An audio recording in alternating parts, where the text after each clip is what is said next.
Good morning all of you. कैसे हैं आप सब। पिछली कक्षा में हम लोग जनसंख्या वितरण, जनसंख्या घनत्व आदि के बारे में अध्ययन किए। आज की कक्षा में हम लोग जनसंख्या वितरण को प्रभावित करने वाले कारकों के बारे में अध्ययन करेंगे। जनसंख्या वितरण को प्रभावित करने वाले कारकों को अनेक वर्गों में विभाजित किया गया है, जिसमें सबसे पहला वर्ग है भौगोलिक कारक।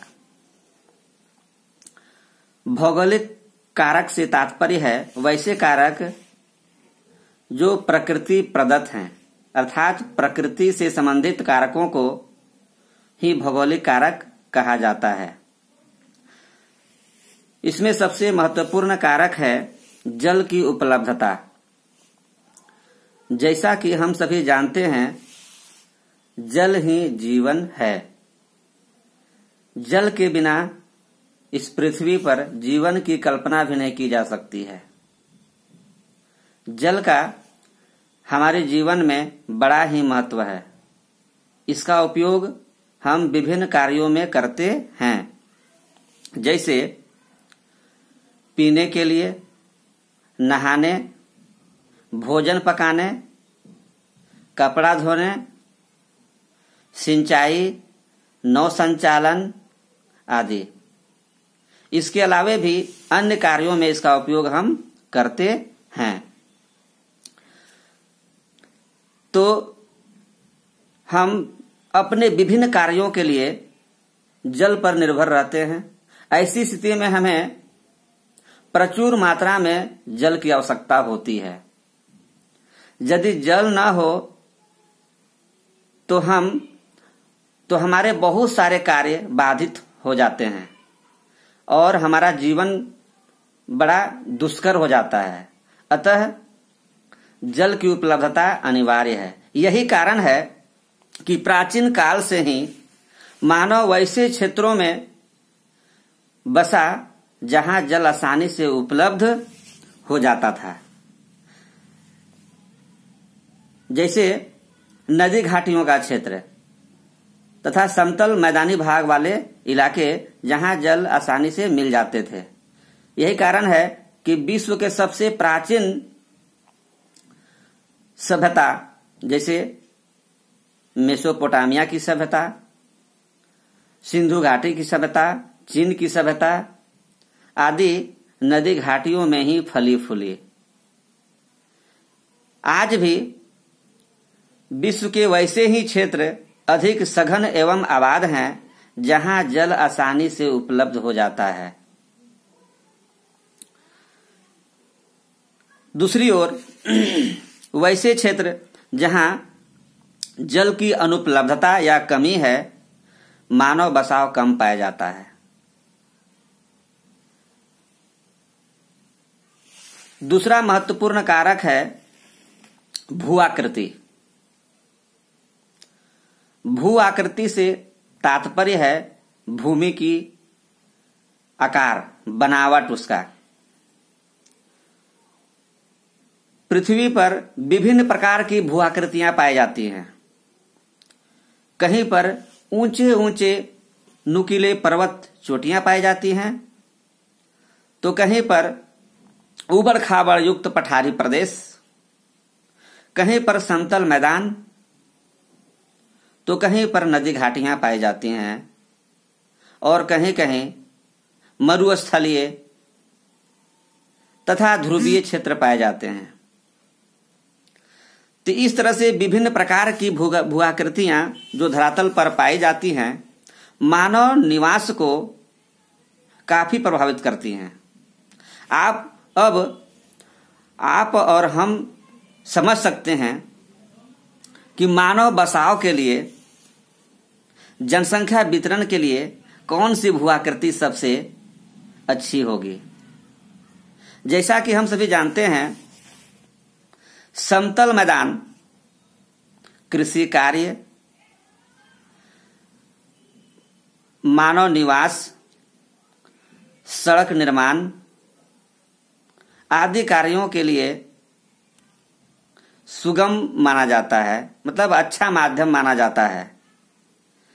समतल मैदानी भागों में कृषि कार्य करना उतना ही सुगम है जितना उन इलाकों में मानव अधिवास का निर्माण करने में होता है। तो समतल मैदानी भाग मानव निवास के लिए उत्तम माने जाते हैं, जबकि ऊंचे पर्वतीय प्रदेश, पठारी प्रदेश, मरुस्थलीय प्रदेश, ध्रुवीय प्रदेश ये मानव निवास के लिए दुरूह क्षेत्र माने जाते हैं, समस्या युक्त क्षेत्र माने जाते हैं। अतः वहां मानव का निवास बहुत ही विरल पाया जाता है, अर्थात बहुत कम पाया जाता है, जबकि समतल मैदानी भागों में मानव का निवास सघन पाया जाता है। तीसरा महत्वपूर्ण भौगोलिक कारक जलवायु को माना गया है। तो जलवायु क्या है? जलवायु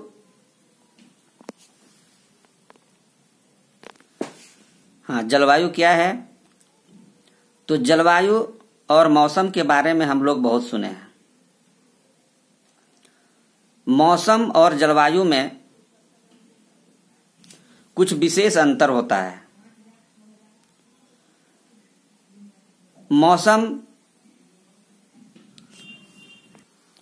मौसम अल्पकालिक या अल्पकाल में घटित होने वाले वायुमंडलीय दशाएं होती हैं, जबकि जलवायु दीर्घकालीन मौसमी दशाओं को कहा जाता है।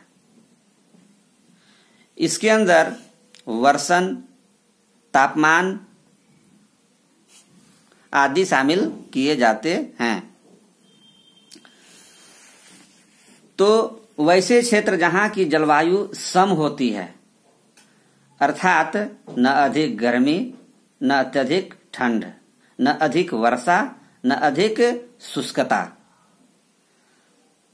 तो जो क्षेत्र सम होते हैं वहां जनसंख्या अधिक पाई जाती है, जबकि विषम जलवायु वाले क्षेत्रों जैसे अत्यधिक ठंड अर्थात ध्रुवीय प्रदेश एवं अधिक शुष्कता वाले प्रदेश जैसे मरुस्थलीय प्रदेश, अधिक सघन वर्षा वाले प्रदेश जैसे उष्णकटिबंधीय प्रदेश में विरल जनसंख्या पाई जाती है। चौथा महत्वपूर्ण कारक मृदा है। तो मृदा क्या है? मृदा भूपरपट्टी का सबसे ऊपरी भाग, सबसे ऊपरी परत है जहां पेड़ पौधे फसल उगाए जाते हैं। तो मृदा का भी मानव जीवन में अर्थात जीवन के लिए बड़ा ही महत्व है, क्योंकि मृदा में ही वनस्पतियां, फसलें उगती हैं। और जैसा कि हम सभी जानते हैं, इन वनस्पतियों एवं फसलों से ही खाद्य पदार्थ प्राप्त होते हैं। यदि खाने के लिए हमें फल फूल सब्जियां नहीं मिलेंगी तो हम कैसे जीवित रह सकते हैं? न तो हमें शाकाहारी भोजन और न ही हमें मांसाहार की प्राप्ति हो सकती है। अतः मृदा का जीवन में बड़ा ही महत्वपूर्ण स्थान है। तो वैसे क्षेत्र जहां की मृदा अच्छी होती है, गुणवत्तापूर्ण होती है, उपजाऊ होती है, वहां फसलोत्पादन अत्यधिक होता है। तो जब फसलोत्पादन अधिक होगा तो लोगों के भरण पोषण के साधन भी अधिक होंगे। तो ऐसी स्थिति में वहां जनसंख्या अधिक पाई जाती है। जबकि वैसे क्षेत्र जहां की मृदा अनुपजाऊ, ऊसर होती है, पेड़ पौधे एवं वनस्पतियां कम उगती हैं, फसलोत्पादन कम होता है, अर्थात अनाज की प्राप्ति कम होती है। ऐसी स्थिति में वैसे क्षेत्रों में जनसंख्या घनत्व कम पाया जाता है, जनसंख्या कम पाई जाती है। अतः जनसंख्या अधिक हो, इसके लिए उत्तम मृदा का होना अति आवश्यक है। तो इस प्रकार हम देखते हैं कि जनसंख्या वितरण में भौगोलिक कारकों का बड़ा योगदान है।